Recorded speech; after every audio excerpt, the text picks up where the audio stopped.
This is about the Electoral College, right? So let's take a look at the average margin. Nationally, Harris is ahead in the average poll by 2.5 points. But look in those 7 key battleground states: Arizona, Georgia, Michigan, Nevada, North Carolina, Pennsylvania, and Wisconsin. Harris is only ahead by 0.3 points, John. So the bottom line is, in those 7 key battleground states, it's a significantly tighter race than it is nationally. Harrienton is right. The election does come down to the battleground states, and based on his aggregate of the polls, Kamala Harris is still neck and neck with Donald Trump when it comes to the very states that she would need to win in order to win the presidential election. But we do have some additional good news based on some of the more recent polling, especially the poll that came out by Morning Consult. Before we get to those details, though, here's more from Harrienton. Once you have to get all the way north to about 3 to 4 points for Harris to have a clear chance, the clear majority chance of winning the Electoral College. If she only wins by less than 2, look at that. Only a 23% chance of winning. Right now, Harris is right now in that danger zone where basically about half the time, given that popular vote margin nationally, she would win. And so here's the situation. Chance Harris wins the popular vote at this point is about 70%, but the chance she wins the Electoral College is only about 50%. So Cenk, this is a point that you make repeatedly on the show, that look, okay, you can look at the national polling, but the Democrat would have to win by 5 points in order to win the presidential election overall because of how the Electoral College works, right? So that's what he's explaining there. And when it comes to the Electoral College, that's where the battleground states are incredibly important, especially the state of Pennsylvania. We're gonna get to where Harris and Trump are at when it comes to Pennsylvania in just a moment. But according to the latest Morning Consult poll, let's take a look at the graphic here. It shows that among likely voters, 51% plan to vote for Harris, while only 45% plan to vote for Trump. That is a 6-point lead for Harris, which is great when you consider the fact that the lead is outside the 2-point margin of error for the Morning Consult poll. Hey, don't scroll away. Come back. Because before the video continues, we just want to urge you to lend your support to TYT. You power our honest reporting. You do it at tyt.com/team, and we love you for it. That's the second poll in a row where she has a 6-point lead. So there's where the polls are as a collective, and then there's the momentum of the polls. Why does the momentum matter? Because the election day is the day where you have the main vote that counts. Also, by the way, mail-in voting. So my point is that if you take the old polls and average them with the new polls, you might come out at 2.5. But if all the new polls are showing 6, that means she's more likely to be around 5 or 6 points up. So you can't, if it was just one outlier poll, I'd say no, go back to the average. The average is more reliable. But when you have several polls that come out at the same time, all with a similar number, that means that the so-called momentum is real, right? So there's a lot more to this. There's 2 things that I would disagree with his percentages on, based on my political experience. I think the chance of Kamala Harris winning the popular vote, especially with these new polls coming out, there's a giant wild card. I'll get to the wild card at the end. But if there's no wild card, the chance of her winning the popular vote is sky high, 95%. I mean, I would be shocked if she didn't win the popular vote, right? But in this country, we don't really have a democracy. So we have an electoral college left over from hundreds of years ago that makes no sense at all. So in order to win the electoral college, he says if she has a 3 to 4 point lead, then she has an 80% chance of winning the electoral college. I don't think that's true. Joe Biden won the popular vote by 4.5% and almost lost the electoral college. He only won the electoral college by 43,000 votes in 3 swing states. So you have to get the 4.5, and then you're not even comfortable. Right. At that point, you could still lose. I mean, at 43,000 votes is 50-50. So you got to get to 5 to begin to feel comfortable. At 3 to 4 point lead, it's not enough. Well, I mean, I think that she should rest easy in knowing that Trump seems to be hell-bent on helping her do that. Yes. I mean, with the crazy things that he's been doing and saying recently. But let's get to some more details about this Morning Consult poll, because it's not just about the swing states either. It's also about where independent voters are in regard to the 2 candidates here. And the independent voters seem to favor Kamala Harris over Donald Trump in this poll. So if you take a look at it, it'll show that 47% of the independent voters back Harris, while only 41% back Trump. Another 6% of independents say that they prefer someone else. But what does the aggregate of the poll say? So in the Hill/Decision Desk HQ's aggregate of polls, Harris boasts a 3-point advantage over Trump, 49.6% to the former president's 46.2%. Now, Kamala also enjoys an advantage when it comes to favorability. So the same Morning Consult poll shows that likely voters favor her 59% over Trump's 44%. But the poll also found that Trump boasts 18% of the black vote, while Kamala garners 78%. So clearly, Kamala Harris has a much bigger lead when it comes to the black vote compared to Trump. But 18% is really nothing to scoff at when it comes to the black vote. So he still is appealing to more black voters than he has in previous election cycles. Yeah. So he has, in fact, increased support among some black voters. Now, go ahead. Yeah, so I just wanted to say there's another troubling sign. So the fact that she has not been able to get back most of the black vote, it should be around 10% historically. Not that it should be as a matter of philosophy, but it normally is my point, right?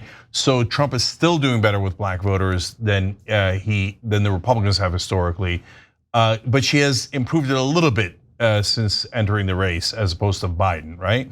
But also with younger voters, 18 to 34-year-olds, Biden had lost the lead, which is unreal. I mean, that was one of the reasons why I told you he has absolutely no chance of winning. You can't have a Republican win younger voters and win the Electoral College. It's impossible, right? So Kamala Harris has picked up a significant lead among younger voters, 56 to 41. 15 points sounds solid, but normally Democrats win that category by a larger margin. So I'm still worried. Some of the younger voters are starting to be conservative, and we're losing them. And so they're still on our side, still 15-point lead, but tick, tick, tick, tick. The Democrats keep doing wrong things, and they continue to be in trouble in this category, and it could cost them the election. Remember, Joe Biden won the election barely last time around, and that was because of an 11% increase in youth voting. That's what put him over the top. If younger voters don't come out or vote for Trump, then we're in a world of trouble. So let's speculate a little bit, because you just said, Democrats keep doing the wrong thing. Like, what do you think the Democratic Party is doing wrong? That's easy. Yeah, go ahead. Yeah, because whenever I talk to younger voters, you go on social media, you go in real life, et cetera, and hundreds, maybe thousands of times I've listened to people explain what the number one issue is. And the number one issue is they're starting to lose hope. And so when they look around, they go, my God, I can't afford a house. It's impossible, impossible. And then they talk to their parents and they're like, oh my God, it was so easy to get a house 20, 30, 40, 50 years ago, right? I mean, there's people who bought houses that we talked to on the air in like Northern and Southern California for $37,000. Now those houses are literally worth $2.5 million, right? So impossible. The wages are not going up like they're supposed to. They don't have health care. They don't know where to turn. And so they know the Republicans, most of them know Republicans are not here to help them. They're here to do corporate tax cuts, et cetera.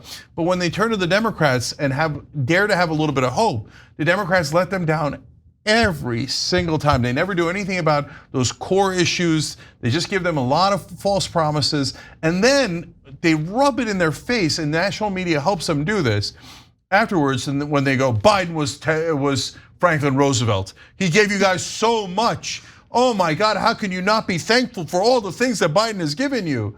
And then that gets under the skin of a lot of younger voters. Yep. And then since mainstream media has taught them it's a binary world, you're either for Biden or Trump, Kamala Harris or Trump, Republicans or Democrats. They go, well, I know the Democrats screwed me, so I guess I'm for Trump, right? I guess I'm for Republicans, because they haven't gotten screwed by them enough yet. They will, and they did under Trump. They got the corporate tax cuts, got screwed. Not one piece of help under Trump for younger voters, but that was 4 years ago. And remember, they're young voters. A lot of them are finding out about politics and learning about politics right now. They don't have a 20, 40, 50-year history. So that is why the Democrats are in trouble with younger voters, because they never deliver.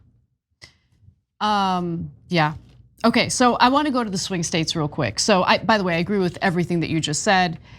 I can't help it, but I got to mention one other thing. So Ken Klippenstein posted this on his social media. I'm gonna paraphrase it because I didn't expect to bring it up, but you should go to his socials to see the exact wording of Josh Shapiro's insane post about how he has accomplished real freedom by helping the alcohol industry and making canned cocktails available at gas stations and convenience stores all throughout Pennsylvania. Freedom. That's real freedom. Like we don't care about they're enjoyable, okay? But like when Democrats refer to stuff like that as real freedom, yeah, it's a little infuriating. Yeah, among 1,000 other examples. Like, we've got bigger fish to fry. All right, we're not that concerned about canned cocktails. And look, guys, if you're in Washington, they're enraged watching this video. They're going, "What do you mean? Joe Biden did student debt relief for 10% of the people who had student debt." Yeah, that's great. And whenever anybody emails it or writes in a message about that to us, and they're a member or whoever they might be, I tell them you should vote for Joe Biden because, or in this case now Kamala Harris, because they did something for you. But remember, that means they didn't do something for 90% of people with student debt. And so, like, people in Washington go, "We did 10% help and you people are still ungrateful?" But real people go, "You think I'm supposed to give you a standing ovation over 10% change?" We need universal programs that lift everyone up, okay? Like, I think one of the biggest mistakes that Democrats have made in recent years / decades is rather than approaching economic issues in a way that universally improves the conditions for everyone, they do these like little piecemeal programs that don't even accomplish what they're trying to accomplish for the very specific group that they're trying to help.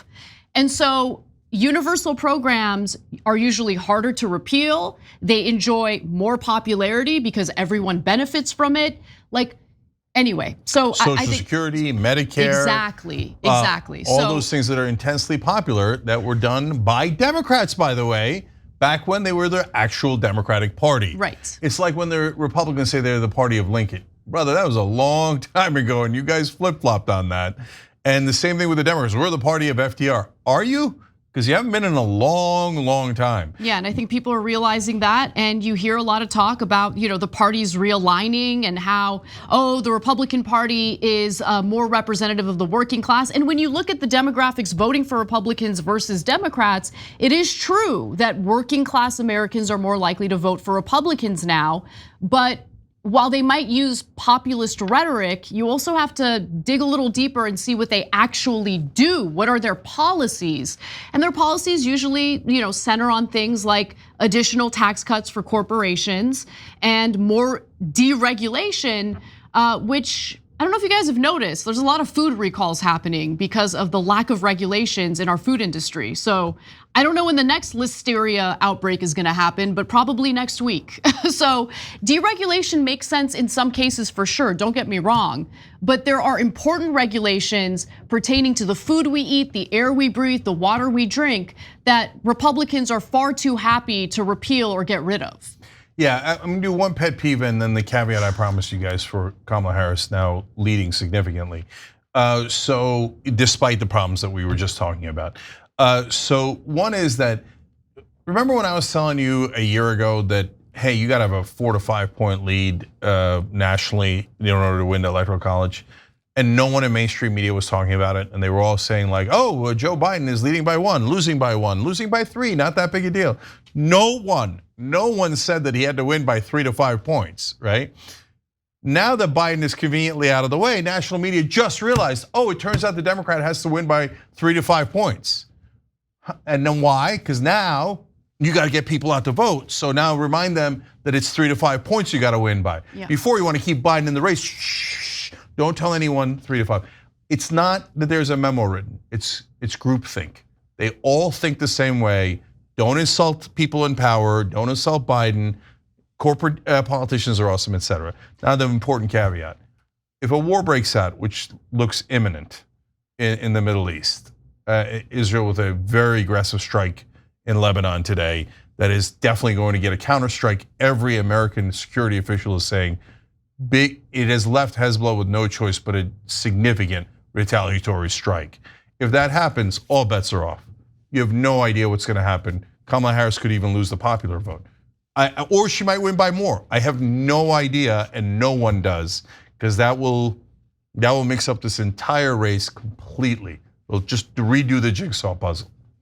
All right, so real quick, because I promised it, in Pennsylvania, according to the latest USA Today Suffolk University poll, Harris is leading 49% to Trump's 46%. This is only one poll, so obviously you should look at the aggregate of polling, but it does show that Harris is continuing in this positive momentum. And let's go to the last graphic here, because this is the Real Clear Politics aggregate of polls that looks at the battleground states, and it's really a mixed bag. I think that in states like Nevada and Wisconsin, Harris is doing well, but when it comes to states like Arizona, Arizona, Pennsylvania, Georgia, again, North Carolina, which are winnable. They're winnable, so it's close. But this is the aggregate of polling, and it does show that the race is still incredibly close. Yeah. So one last thing on Real Clear Politics, they include Rasmussen, which they really shouldn't. Real Clear Politics leans conservative. Rasmussen is ridiculously unreliable conservative polling organization. So those numbers are a tiny bit better for Kamala Harris than they look. But overall, you see how close it is. Yep. So no one knows what's going to happen. This is as close as it gets. Thanks for watching The Young Turks. Really appreciate it. Another way to show support is through YouTube memberships. You'll get to interact with us more. There's live chat emojis, badges. You've got emojis of me, Anna, John, JR. So those are super fun. But you also get playback of our exclusive member-only shows and specials right after they air. So all of that, all you gotta do is click that join button right underneath the video. Thank you.